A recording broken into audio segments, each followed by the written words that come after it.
Bienvenue sur Le cinéma est partout.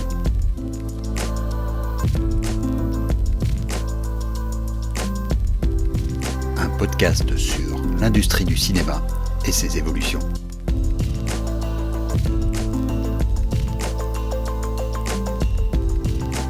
La semaine dernière, nous avons analysé l'étude produite par l'Observatoire européen de l'audiovisuel.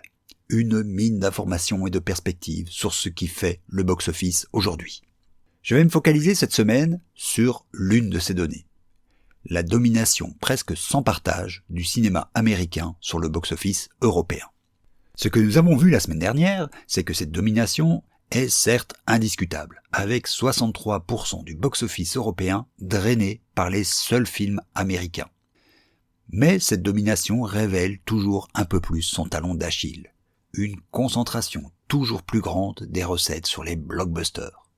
21 films seulement portent la moitié du box-office des films américains, et donc un tiers du box-office global des 27 pays européens étudiés.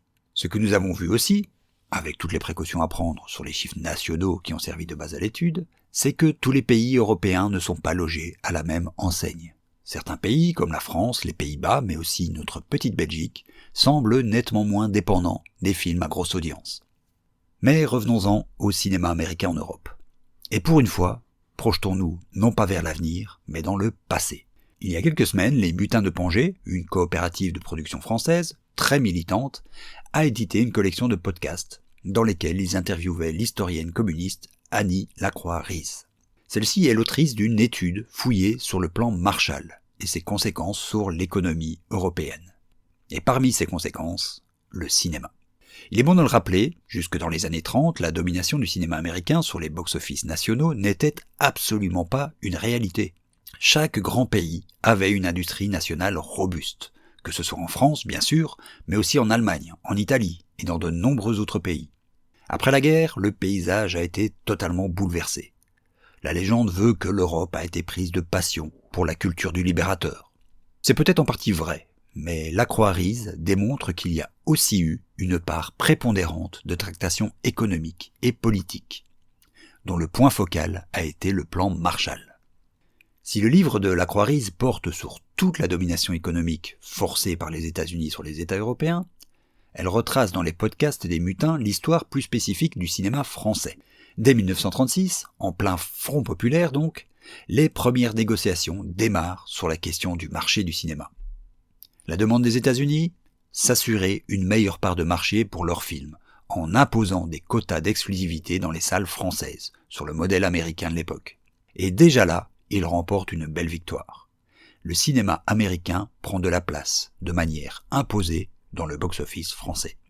Mais c'est après la guerre que l'offensive prend toute son ampleur. Les pays de l'Europe occidentale, écrasés par une dette de guerre colossale envers les États-Unis, se voient imposer des règles commerciales drastiques dans tous les domaines, y compris le cinéma. Tout cela est couvert par la légendaire offre de reconstruction de l'Europe. Mais Lacroix-Riis démontre que c'est d'une forme d'impérialisme commercial qu'il s'agit. De négociations autour du cinéma, il n'y eut pas vraiment. Le gouvernement, français dans ce cas, mais tous les pays sont concernés, signe un accord par lequel les films américains obtiennent près des 2/3 de l'exclusivité sur les salles nationales. Les Américains se frottent les mains. Ils ont 5 ans de films déjà rentabilisés en catalogue pour inonder les salles européennes. Mais en conséquence, les industries nationales sont petit à petit laminées. L'Allemagne ne s'en relèvera pas. L'Italie tiendra le coup, jusque dans les années 60. La France, elle, connaît une contestation bien plus importante, notamment de la part du mouvement syndical et communiste, sorti renforcé de la guerre. C'est ainsi à cette époque qu'est créé le CNC. Les accords franco-américains Bloom-Burns sont immédiatement combattus et amènent quelques aménagements à la marge, dont le plus connu est la célèbre taxe sur le prix des entrées de cinéma. Voilà pour l'histoire. Ce qu'elle nous apprend, c'est que l'influence culturelle américaine, pour bien réelle qu'elle soit, n'est en fait pas seulement naturelle, comme veulent nous le faire croire les quelques ultralibéraux qui ont retrouvé une tribune après l'affaire Triet. Si l'on en revient à notre étude de l'Observatoire européen de l'audiovisuel à la lumière de ces faits historiques, on peut se refaire une réflexion qu'on avait déjà tenue au sortir de la crise du Covid, alors que les grands studios rechignaient encore à sortir leurs films dans un parc de salles pas encore totalement réouvert. À savoir que la grosse machinerie hollywoodienne écrase de tout son poids une diversité cinématographique qui démontre sa vitalité dès que cette chape de plomb se lève un tant soit peu. La fragilité actuelle, peut-être simplement provisoire, du modèle US, avec son système de blockbuster en crise, laisse à nouveau entrevoir une certaine multipolarité à travers ses craquelures.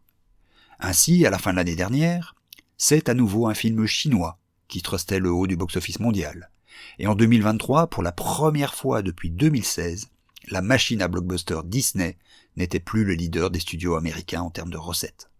Dans le même temps, la France vient de révéler des chiffres 2023 qui montrent une redynamisation de l'ensemble du box-office, mais principalement portés par le cinéma national, avec 2% de part de marché supplémentaire, et d'autres nationalités qu'américaines, plus 4,5% de part de marché, et cela au détriment du cinéma américain, qui perd 7% de part de marché. Elle enraye ainsi une chute qui durait depuis le début des années 2010. L'analyse du CNC démontre aussi ce que pointait l'étude de l'Observatoire européen de l'audiovisuel, à savoir que les plus petits films enregistrent eux aussi une croissance de leurs recettes, avec même des succès surprises, comme Anatomie d'une chute, Je verrai toujours vos visages, ou Le consentement. À n'en pas douter, 2024 sera encore une année de crise pour le cinéma américain, devant faire face au contre-coup des grèves. L'occasion, une fois encore, pour nos cinématographies européennes de récupérer la place trustée et redonner un peu d'air au cinéma dans son ensemble. Jusqu'à, pourquoi pas, faire repasser le cinéma US dans la minorité en termes de box-office en Europe. À la semaine prochaine.